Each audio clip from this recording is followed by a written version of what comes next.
Good evening. This is another poem written when I was at HMP Highpoint South.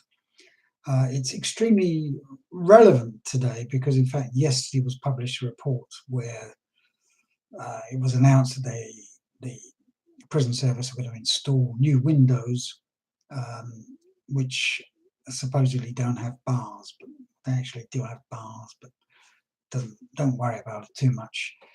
These are much better windows that are going to be installed. It means basically that you can't throw rubbish out of them, and you can't pass contraband through them.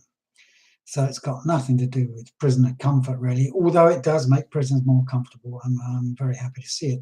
Now, when I was at High Point South on Unit 9, I used to look across to Unit 3. Now, we have the new type windows, but across in Unit 3, which was a sort of punishment unit, they didn't have those windows, and so, of course, everything just used to get thrown out. And unless you've ever been either worked or visited a prison or been in one, you could never imagine what it's like to see piles of rubbish thrown out of a window. Pile sometimes of useful stuff just thrown out of the window just through sheer revolt, I suppose. I don't know. I never quite worked out why people do it. Anyway, that's really what this poem is about.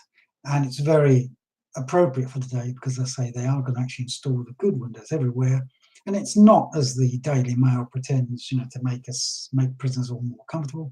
It's because nobody wants to see a pile of rubbish growing every day.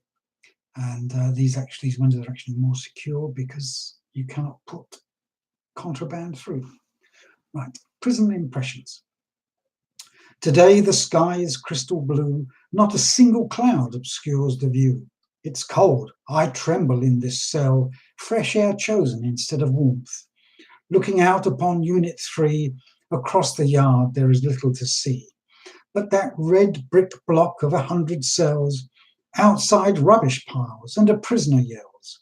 On top a translucent semi-cylinder, housing fans and lights for the landing. Amazing the rubbish thrown through the vents, beyond the barbs of that 10-metre fence. I face each morning these two forlorn floors, and one of the few external doors. The officers arrive by ones and twos, passing the disgusting detritus. Later, some prisoners may be selected to remove the filth by others rejected. And tomorrow the garbage will be there again, and there the perpetrators will remain. There is little with which they may be threatened, as Unit 3 is already their punishment. Thus the demoralised prison staff can only do their jobs by half.